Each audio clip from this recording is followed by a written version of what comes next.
From UFOs to ghost and psychic powers, history is riddled with unexplained events. You can turn back now and learn the stuff they don't want you to know.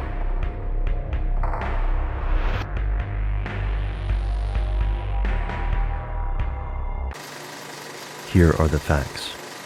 It's no secret that the US conducts covert experiments and research. While the details are murky, it is common knowledge that the US has several top-secret locations dedicated to the creation, testing, and analysis of the weapons of the future. These so-called black projects do not officially exist, and there is little oversight from Congress. Some research yields amazing results, such as the B-2 Spirit and hydrogen bombs. But black projects have also led to spectacular failures. For decades, conspiracy theorists have been fascinated by these projects, and their claims often capture public attention. The Philadelphia experiment is one of these alleged failures. Skeptics have dismissed it as nonsense, and conspiracy theorists have accused the government of covering up the truth. But it all comes down to one question: who was Carlos Allende? Here's where it gets crazy.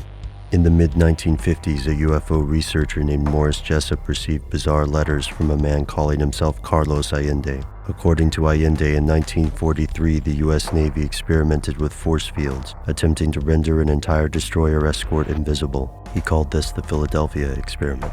Carlos claimed that he was aboard a merchant ship called the USS Furuseth and bound for Algeria when he watched the USS Eldridge disappear into thin air, only to reappear soon after. Allende claimed this was evidence that Albert Einstein had solved the unified field theory, and the government was using this knowledge to experiment with teleportation and invisibility. He also claimed that the Eldridge's crew suffered lasting side effects. Allegedly, one of the sailors simply vanished in a crowded bar. Jessup asked for proof. The next letter arrived from a man calling himself Carl M. Allen, claiming he would attempt to recall more details via hypnosis. At this point, any normal person would have written Carlos off as a loon, and Jessup did just that. But the plot thickened in 1957 when the Office of Naval Research contacted Mr. Jessup. Someone had mailed them a parcel containing a heavily annotated copy of Jessup's book. The sender, Carlos Allende.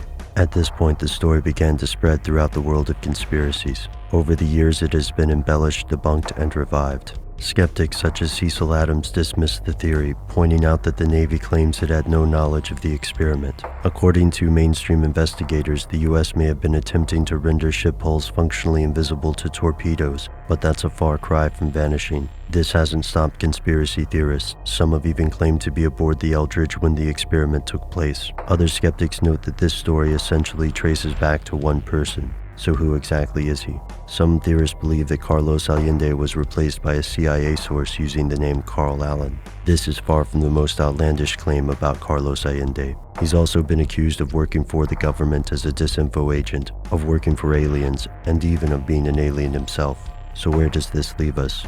Was Carlos Allende a government agent, an employee of ET's, or just a garden variety lunatic?